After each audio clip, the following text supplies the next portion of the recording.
In this video, I'll show you how I build a clean ring shank by connecting two separate parts while keeping an eye on minimum thickness and overall flow.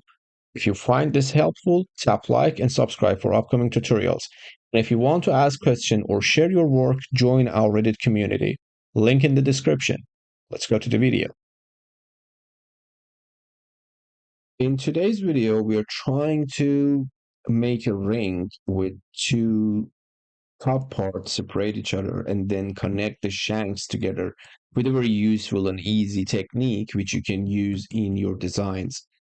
I'm sure you're going to use it in your designs and you're going to enjoy it, and it will gives you ability to make too many designs. So I just hide my ring rail, which is in my case is 58 European size. Then I'm going to my main circle, which is something around 5 millimeter. It depends on your design. You can change the sizes. Then I'm going to array polar. I just array 4 circles together. Use the trim command. If you're happy with the shape, just join them and then give it a flit like 0.2. And then rebuild them in something like 600 points with degree of 3. Make sure the degree is 3. Now we have a very smooth and one piece curve. I'm going to bring back the circle, which is my ring rail or my ring size. I'm going to change it. I put it in the red. I'm going to the top view, use the planar surface, and put this planar surface somewhere around here, and then use the rotate command with the copy on yes and do a 180-degree rotation. If you want to have a one size ring, you have to connect these two surfaces together. If you want to have a free size ring, which is just one ring with like can make it like 5 or 10 size, so you have to add a little bit gap between them. So in this case, I'm going to add the gap, and then I extrude them something around 3 millimeter above my finger, which I'm gonna copy this for 3 to top. And then I'm going to hold the Control Shift, set point on the Z vector, and just align it with that curve. I don't like to see the ISO curves. It's not an important thing, but usually I do it. And then I'm going to do the Control C, which is a copy command. I just make a copy from this one. And then I do the shell command with the thickness of 0.3, one at the top, one at the bottom. Then I'm going to do the Control V to bring back the solid part and do another shell with 0.6, one at the top, one at the bottom. Now I'm going to change the color. I will make the thick part in another layer with a different color. And then I'm going to, let's rotate this one as well. Doesn't matter. But anyway, I put them in the same group. So if I move it, I move all of them because every time I'm working, my history is working. Then I'm going to use the cage edit command, bounding box on word, X, Y, and Z point count on 4, and degree for all of them is on 3. Just make sure you have the same numbers here. Do the click right, the cage will show up. I'm going to the front view. I need a line here, which I'm going to put it in the green, which just helps me to understand the side of the shank. I need a line here with a size of 1.7, which is side of my ring. And then I'm going to select the last 2 series of points in my cage, all of them. I don't miss even 1 point in these 2 rows. Just make sure you don't miss any one of them. Just select all of them and move them together. So I'm going to the front view and move this red arrow to touch and align the outside of my ring with this green line. Then I'm going to the top view and then try to align this red arrow with this red line at the middle. And I'm going to perspective. So I have the basic shape, but the bottom part is too thick. Without holding the shift, just the 1D scale with the gumball, I just scale it in one direction. This is what you see. Okay. The next step is extrude your curve at the center, which is your ring size. Just rotate it and make sure this edge will not hit any part that you're going to do the boolean. So I just drop it at the bottom and just measure the minimum thickness that you have. You can go on 1.8 sometimes if you want to make a very lightweight ring, but in this case, 2.8 is good for me. The next step is select all these parts and do the Boolean split with this center surface. And then, sorry, just did a misclick. Move the parts from the group and select them. Then you need to offset this surface at 0.6. Solid unknown, both side unknown. I delete the inside circle, inside surface. Then I'm going to do the Boolean difference again on the all objects.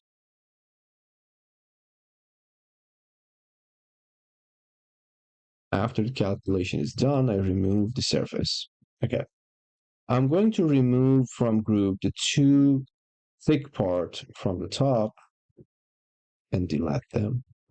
And then I'm going to remove from group the two thin part, which is in gray in this design, and delete them.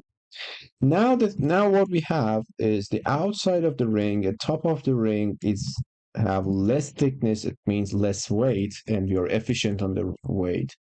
And we have a thick part on the outside of the ring, which is help us to keep the strength of the ring, especially if you're working on the gold or a very thin silver. So this is very important to understand this part. Just try to watch this. If you didn't understand, just replay this part, and I'm sure after one or two times you can understand what's going on. Now we're going to the most important part, which is how we can connect these two rings together. So the first thing you need is duplicate edge, all these three parts, join them, rebuild them to something like 30 points, rotate copies on 180 degrees. So we have two cross section over there to do the sweep, but now I need the ring rail. I need the rails to sweep. I'm not going to use this circle because in many designs we cannot. I'm going to show you the universal way to do it for any other designs. I just did the blend curve between these two parts, and I'm going to do the blend again on this part, both on tangency, going to the front view, turn on the points, select the point, and just close them to the main circle, which is our ring rail. It doesn't really matter, but just try to manually bring them there. Go to the side view and just check you don't see something like this. You know, this is what we don't want to see. We just want to see them very close together, very similar and identical shapes on both sides. Because if we have something like this and we are going to do the sweep, so just imagine what type of surface we'll have. Then I'm going to extrude again this circle, and this time I put this edge at the top, and then pull, use the pull command, relative point on yes, and then pull those curves on your surface. And remove the surface, you don't need it anymore. The next thing you need is the cross section at the center. I'm going to draw a line with the both side, find the quad, go a little bit further, it's okay, you can just trim it, just make sure you have the connection. Rebuild them to the 7 points. Select the inside points, don't touch the beginning and the ending point. Go to the right side, draw a curve like this, move it to the bottom. I'm talking about the minimum. You always can go higher, but I'm talking about the minimum in my designs. I just move it like 1.4. Then I'm going to bring down these points, and then I'm going to align them on Y vector, set, maybe a little bit more curvy I want to be. I remove the extra lines down there. Then I'm going to use the sweep 2. I have my cross section which I made before. Let's make sure you find the cross section. And maintain height is on. Press OK. And hide the ISO curves. Let's go to the render view to see what we have. We have a very straight shank at the bottom, and if you have the finger inside, you cannot see this bizarre shape at the side. This is what you see on your hand, not this. This is what you see. So it's not finished yet. I'm going to hide the top part, loft these two edges together, join them together, use the cap, make them solid, use the shell command 0.3. Now we have it hollow. We're going to the front, draw a curve from 0 enter. Try to get two of these squares, which is talking about 2.5 millimeter at this part. Then we're going to mirror it. It will become totally something around approximately 5 millimeter. This is 4.5 here and 5.2 at the bottom. So it's something around 5 millimeters enough. I have to repeat this again and again. I'm talking about the minimums. You can always go higher, but I'm talking about the minimums in jewelry industry.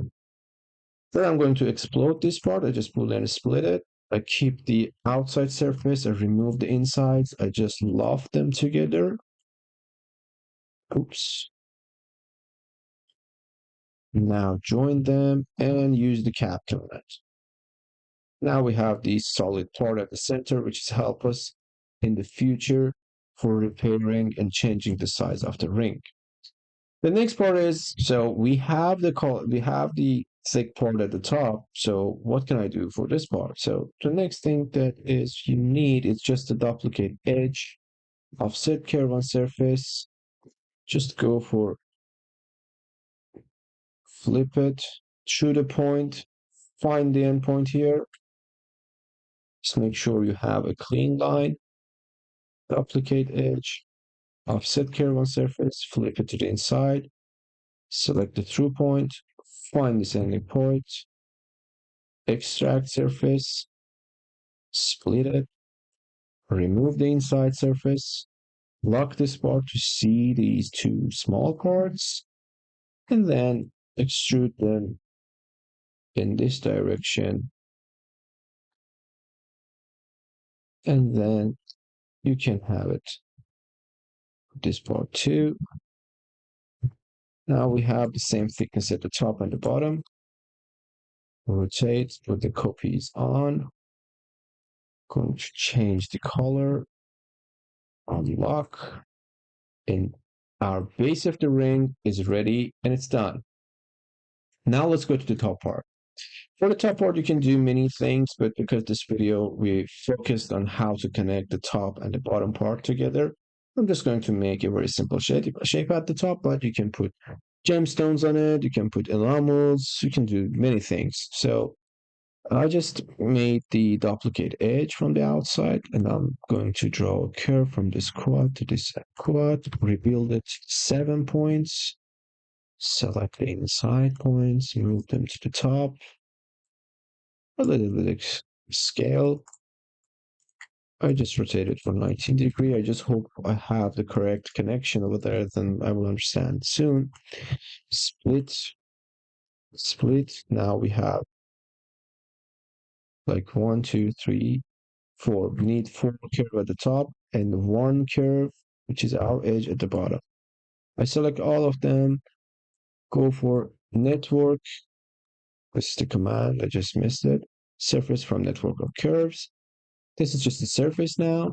I just use cap command to make it a solid part. And then turn off the ISO curves, rotate, zero inter, 180 degree, select curve and hide the curves. And now you have the result of your ring.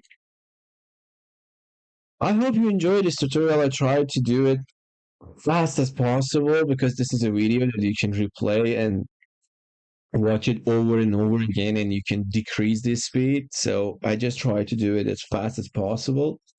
I hope you like it. If you learned anything, please just like the video and subscribe to the channel and suggest to other people if you think they need it or they're gonna like it. I'll see you guys soon in the next video.